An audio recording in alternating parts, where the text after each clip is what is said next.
Paytm के इतने बुरे दिन आ गए हैं कि देश की सेंट्रल बैंक आरबीआई यानी कि रिजर्व बैंक ऑफ इंडिया ने इसके बैंक पर ही बैन लगा दिया है। लेकिन ऐसा कैसे हुआ और ऑनलाइन पैसे का लेन देन करने वाली देश की सबसे बड़ी कंपनीज में से एक पेटीएम ने ऐसा किया क्या कि उसके बंद होने की नौबत आ गई है।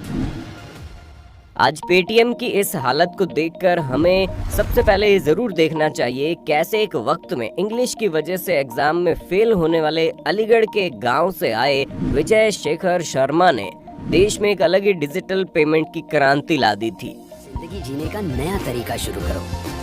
पेटीएम करो। डिजिटल पेमेंट का ऑप्शन मोबाइल में होना चाहिए जिससे कि जब चाहे इंसान अपने मोबाइल से ही पेमेंट बड़ी आसानी से कर ले।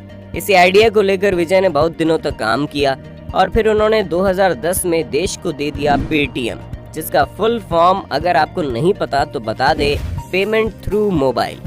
की कहानी अगर आपको याद हो तो 2016 से शुरू हुई जब मोदी जी ने पूरे देश में नोटबंदी कर दी। 12 बजे से 500 रुपए और 1000 रुपए के करेंसी नोट लीगल टेंडर नहीं रहेंगे और डिजिटल इंडिया के नारे पर जोर दिया, जिसके बाद एक कैशलेस और डिजिटल पेमेंट के ऑप्शन के तौर पर पेटीएम लगभग हर एंड्रॉयड फोन में इंस्टॉल हो चुका था। जिसके बाद तो मानो तरक्की पेटीएम के साथ चलती रही। उसी दौरान जब देश में यूपीआई आने की बात होनी शुरू हुई तो पेटीएम ने भी 2017 में अपना पेमेंट बैंक लॉन्च कर दिया, जिसके लिए पेटीएम वॉलेट वाले कस्टमर को कुछ करना नहीं था, सिर्फ उन्हें अपनी केवाईसी करवानी थी और उसके साथ ही वो पेटीएम बैंक के कस्टमर बन जाते थे। पेटीएम का ये आइडिया भी काम करने लगा और पिछले साल के वित्तीय वर्ष के आंकड़े के अनुसार पेटीएम पेमेंट बैंक में करीब 6.5 करोड़ अकाउंट खुल चुके थे। लेकिन दोस्तों, तरक्की जहां बहुत तेजी से होती है वहां सब कुछ सही ही होता चला जाए ये भी तय नहीं है।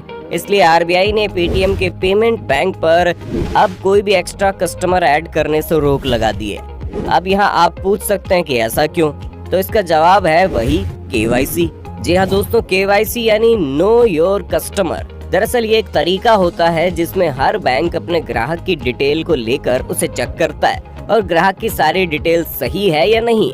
लेकिन बहुत जल्दी अपना कस्टमर बढ़ाने के कारण पेटीएम ने जिस तरह से नए ग्राहकों की केवाईसी करवाई है उस पर भी आरबीआई खुश नहीं था। इसलिए आरबीआई ने अपने अधिकार क्षेत्र के तहत कानूनों के साथ साथ बैंकिंग अधिनियम 1949 के आर्टिकल 35A के तहत पेटीएम पेमेंट्स बैंक लिमिटेड को नए ग्राहकों के बैंक खाते खोलने पर तत्काल प्रभाव से रोक लगाने का आदेश दे दिया है।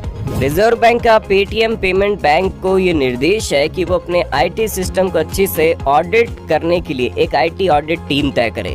आरबीआई फिर बाद में उस आईटी ऑडिटर्स की रिपोर्ट का रिव्यू करेगा और उसके बाद फैसला करेगा कि पेटीएम पेमेंट्स बैंक को नए ग्राहकों को जोड़े जाने की अनुमति दी जाएगी या नहीं। आरबीआई के सख्त रवैये के पीछे सबसे बड़ा कारण ग्राहकों का डेटा ही है, क्योंकि देश में बैंकिंग फ्रॉड एक के बाद एक होते जा रहे हैं। इसलिए आरबीआई ने सख्त कदम उठाने शुरू कर दिए हैं। अगर आपको ऑडिट समझ में नहीं आया तो आपको बता दें, ऑडिट का मतलब होता है कंपनी अपने उस डिपार्टमेंट का एक रिव्यू करवाएगी, जिसके लिए रिव्यू करने की एक टीम होगी जो बाद में आरबीआई को अपना रिपोर्ट देगी। अपने पेमेंट बैंक लोन के अलावा भी पेटीएम को एक बड़ा झटका तब लगा जब पेटीएम के शेयर मार्केट में रजिस्टर हुए और जिन लोगों ने इन पर पैसे लगाए उनके पैसे डूब गए, क्योंकि 2000 रुपए के करीब का शेयर आरबीआई के फैसले से पहले ही 700 रुपए की गिरावट पर आ गया था। जिसके बाद रिजर्व बैंक के इस फैसले से तय है कि पेटीएम को शेयर मार्केट में भी बड़ा झटका लगेगा, जिससे कंपनी को बहुत बड़ा फाइनेंशियल लॉस होना तय है। खैर, आरबीआई ने ये बैन सिर्फ पेटीएम पर नहीं लगाया, बल्कि उसने मास्टर कार्ड और एचडीएफसी बैंकों पर भी बैन लगा दिया है। मास्टर कार्ड पर यह बैन पिछले साल 22 जुलाई को लगाया गया था, जिसमें आरबीआई ने ये आदेश दिया था कि मास्टर कार्ड अब नए ग्राहक को नहीं बना पाएगा, क्योंकि लोकल स्टोरेज में भी जो कस्टमर का डेटा था उस पर आरबीआई एक रिव्यू मांग रहा था, जिसे मास्टर कार्ड समय से नहीं दे पाया था। यही वजह है कि पिछले साल से बैंकों के द्वारा दिए जाने वाले क्रेडिट और डेबिट कार्ड में मास्टर कार्ड को निकाल दिया गया। यही कहानी एचडीएफसी की भी हुई, जिसमें आरबीआई ने उसे नए क्रेडिट कार्ड ग्राहकों को शामिल करने से मना कर दिया। खैर, एचडीएफसी को इसी महीने इस बैन से छूट भी मिल गई है। इसलिए देखना ये होगा क्या पेटीएम HDFC की तरह खुद को बैन से मुक्त करा पाएगा या मास्टर कार्ड की तरह मार्केट से हटा दिया जाएगा? आपको इस पर क्या लगता है? आप अपनी राय कमेंट में बता सकते हैं। साथ ही अगर वीडियो पसंद आया हो तो इस वीडियो को लाइक और शेयर करें